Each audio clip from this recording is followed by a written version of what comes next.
Imagine standing in a wilderness so remote that no roads lead to it. You are surrounded by 3,000-foot canyon walls that seem to lean in, blocking out the sun. You feel a chill that has nothing to do with the Canadian wind because you know that for over a century, people who enter this valley have a terrifying habit of losing their heads. Literally, there are no witnesses, no suspects, and the gold they found is always missing.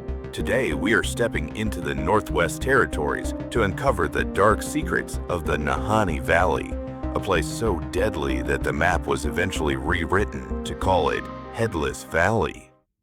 In the far reaches of northwestern Canada lies a territory so vast it defies imagination. To put it in perspective, the country of Germany holds roughly 83 million people.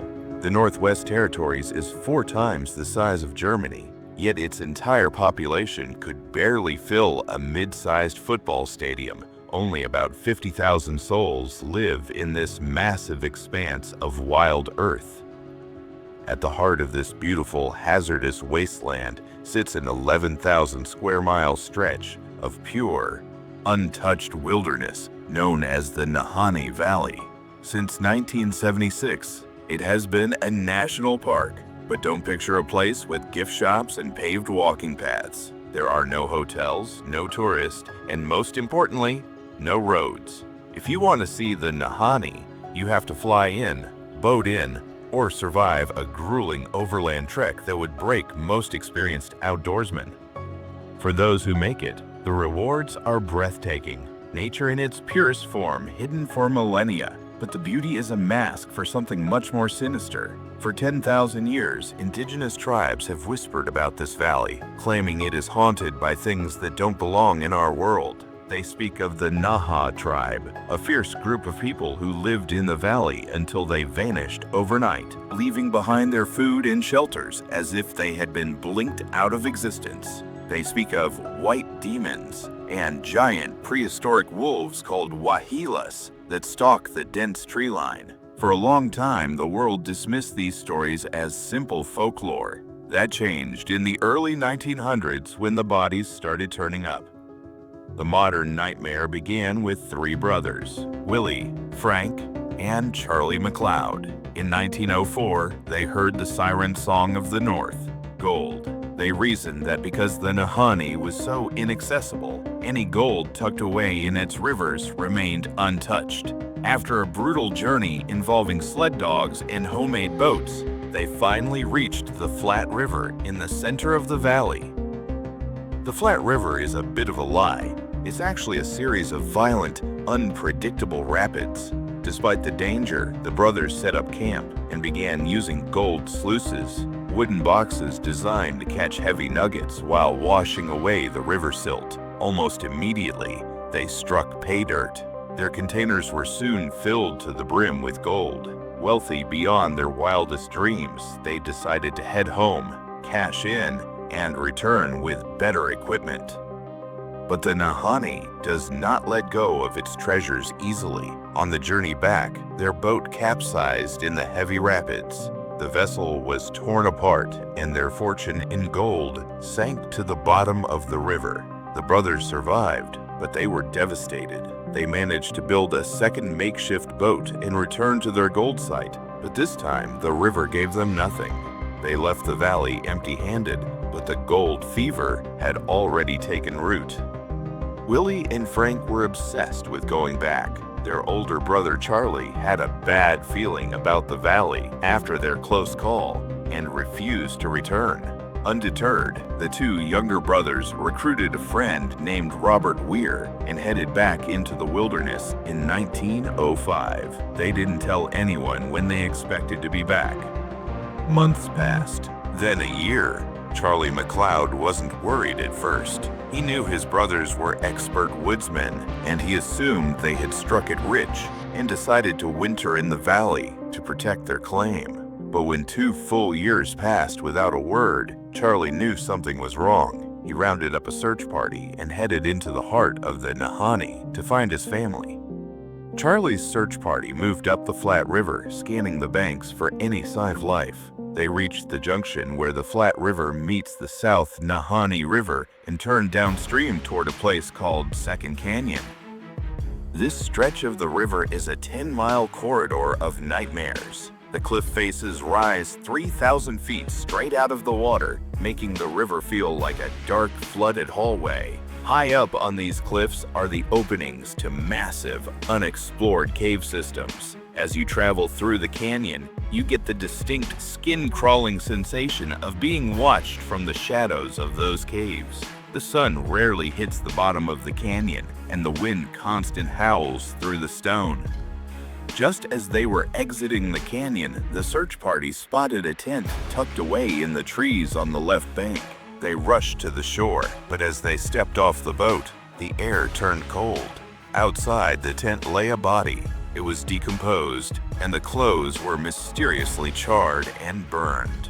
The person's right arm was stretched out, reaching for a rifle propped against a nearby tree, but they hadn't been fast enough. When Charlie approached the body, he realized the most horrifying detail.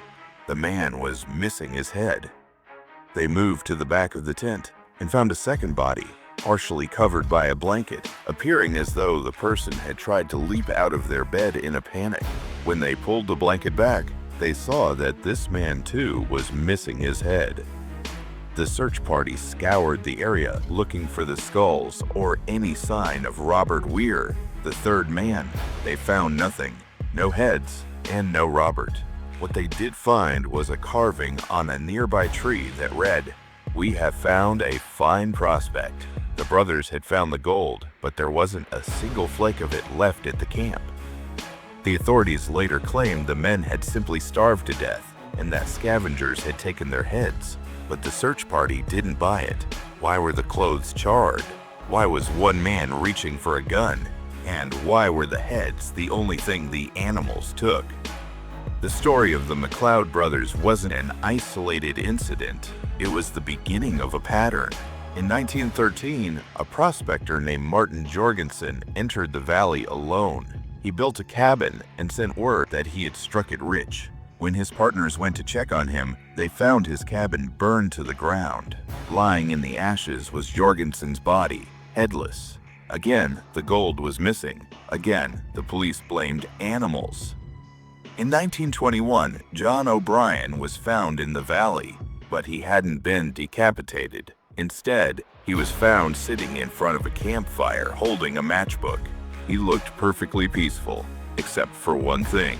He had been flash frozen in a matter of seconds. He hadn't even had time to hunch over or react to the cold. Then came the case of Annie Lafferty in 1926. She vanished from a hunting camp overnight. Months later, a witness claimed he saw a naked woman running on all fours up a cliffside in the middle of the night. He said her face looked possessed, and she was moving with the speed and agility of an animal. The list goes on. Phil Powers in 1931 found in his burned cabin, Epler and Mulholland in 1936, who vanished while their cabin burned. Ernest Savard in 1945 found decapitated in his sleeping bag. In 1946, a search party looking for yet another missing miner, John Patterson, was approached by Indigenous locals. They warned the men that white figures were stalking the valley that very night. Throughout the night, the search party heard screams and a rhythmic wailing that sounded like something was trying to drive them out of the valley through sheer terror. The leader of the party later said the entire valley felt sinister. Since the 1940s, the number of reports has dwindled, but many believe that's only because people stopped going in.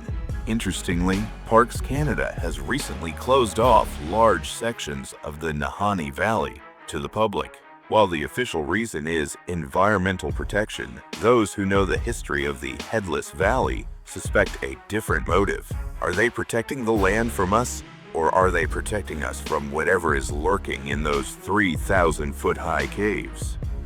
Dozens of people have been found dead or have vanished without a trace in this 11,000-square-mile wilderness. Whether it's a lone killer, a territorial tribe, or something not of this world, the Nahanni Valley remains one of the few places on Earth where the wild truly belongs to something else. If you ever find yourself in the Northwest Territories, remember the McLeod brothers and the many who followed them. Some gold is better left in the ground.